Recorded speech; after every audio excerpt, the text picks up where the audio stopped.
Bonjour à tous et toutes. Voilà, je suis à Alicante dans un sommet européen et je voulais vous passer un petit message. Hier, j'ai annoncé que les préservatifs à partir du 1er janvier prochain seraient gratuits pour les 18-25 ans. C'est une petite révolution de la prévention, c'est essentiel pour que nos jeunes se protègent lors de leur rapport sexuel.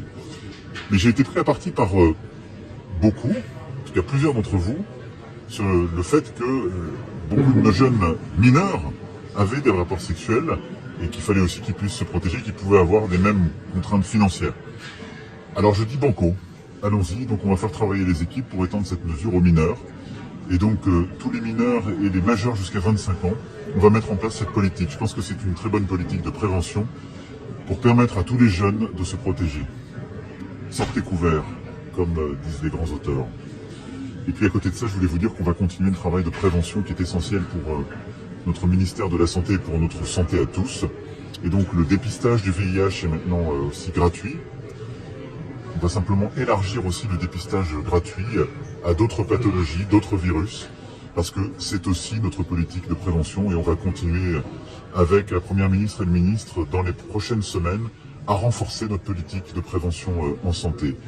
Des diagnostics et des dépistages réguliers aux grands âges de la vie, aller plus loin sur la vaccination face à certains virus, je pense au papillomavirus. On veut aller beaucoup plus loin et beaucoup plus fort pour les jeunes filles et les jeunes garçons pour prévenir des cancers qui ensuite arrivent. Voilà, il y a plein de choses qu'on va faire, mais en tout cas je voulais vous annoncer ça dès aujourd'hui. Les députés russes ont adopté ce jeudi à l'unanimité un texte bannissant la propagande LGBT. Cette loi interdit de faire la promotion des relations sexuelles dites non traditionnelles auprès de tous les publics, dans les médias, sur Internet, dans les livres et les films. Un texte qui intervient au moment où le Kremlin est en plein virage conservateur, dans le contexte de guerre en Ukraine. C'est la meilleure réponse à donner au secrétaire d'État américain Blinken. Ne nous imposez pas des valeurs étrangères. Vous avez détruit les vôtres et nous verrons comment tout cela se terminera. Définitivement, c'est Sodome. C'est le seul mot pour cela. Et les États-Unis sont devenus le centre de Sodome dans le monde. Laissez-les vivre là-bas, mais ne nous dérangez pas. En 2013, un texte avait déjà interdit la promotion de la cause LGBT auprès des mineurs. Désormais, tous les publics sont concernés. Déjà fragilisés, les associations craignent des conséquences directes sur leur travail. Si nous ne pouvons pas parler de nous-mêmes, de notre travail, nous ne pouvons pas parler du type d'aide que nous apportons. Et par conséquent, les gens ne peuvent pas en prendre connaissance. Ainsi, même si une aide est apportée aux personnes LGBT en Russie, les gens d'une part ne seront pas en mesure de le savoir. Et d'autre part, ils penseront que ce type d'aide n'existe même pas à cause de ces lois. Cette loi inquiète également le monde du cinéma et de la culture qui craignent un renforcement d'une censure déjà forte. Le roman culte Lolita de Vladimir Nabokov pourrait par exemple être interdit en vertu de cette loi. Shalom mes bien-aimés, je crois que vous avez vu cette vidéo. J'ai un message, j'ai une seule chose à dire. L'unique guerre qui existe dans le monde, c'est celle du bien contre le mal. L'unique guerre qui existe dans le monde, la véritable, c'est celle du bien contre le mal. Certes, il y a des injustices qui causent des guerres. Il y a des problèmes économiques, géopolitiques qui causent des guerres.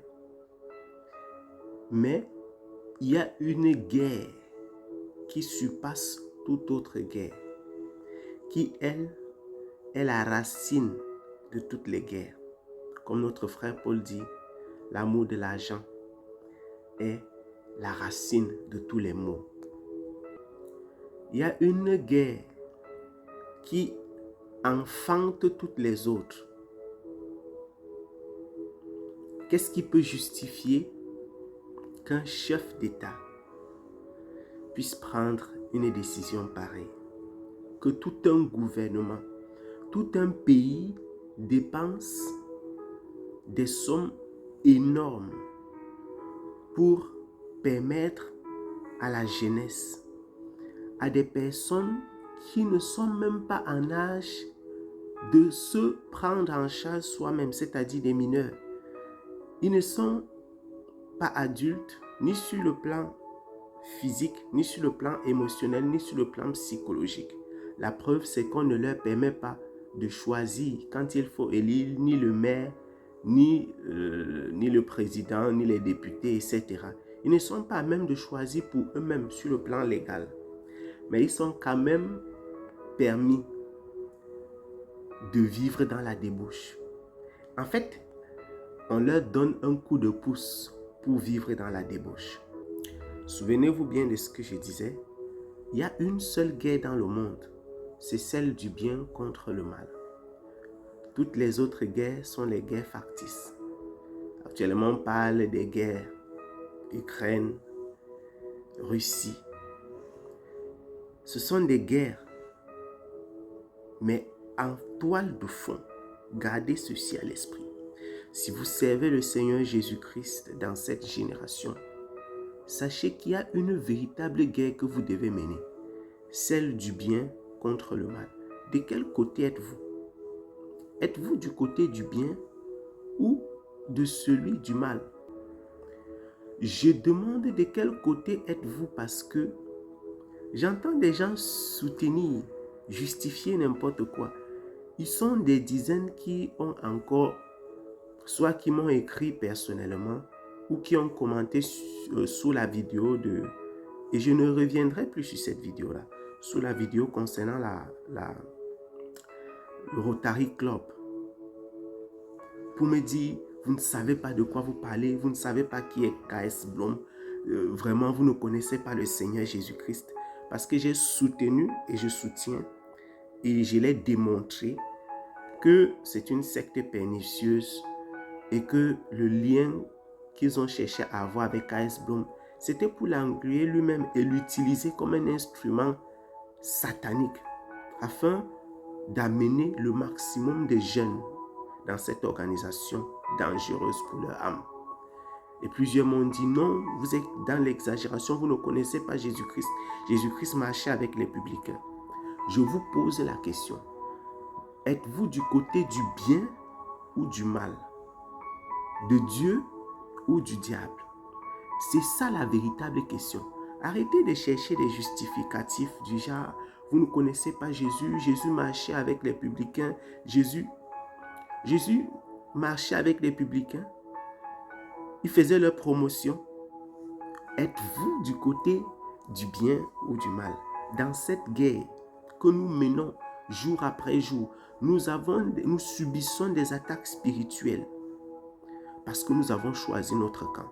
La question c'est, êtes-vous du côté de la vérité ou du mensonge? Si vous avez choisi de servir Satan, de supporter Satan, de vivre avec lui, si vous avez choisi le côté des ténèbres et non celui de la lumière, alors admettez-le, acceptez-le. Il y a une seule guerre dans le monde, celle de la lumière contre les ténèbres, le bien contre le mal, la justice contre l'injustice. La guerre de Christ contre Bélial, c'est la seule et unique guerre qui existe.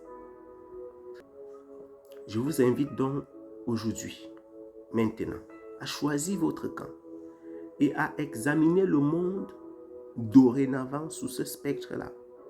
Observez le monde avec cette lumière, avec cette loupe, la loupe de la justice et de l'injustice, la lumière et les ténèbres, Christ et Bélial.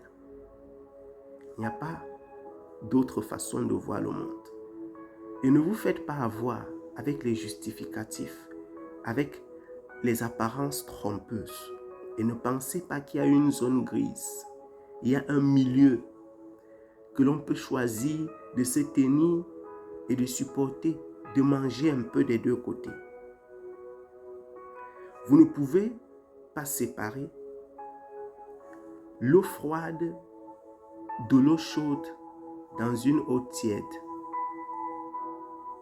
Je reprends. Vous ne pouvez pas séparer l'eau froide de l'eau chaude dans une eau tiède. Que le Seigneur vous bénisse abondamment. Shalom, mes bien-aimés.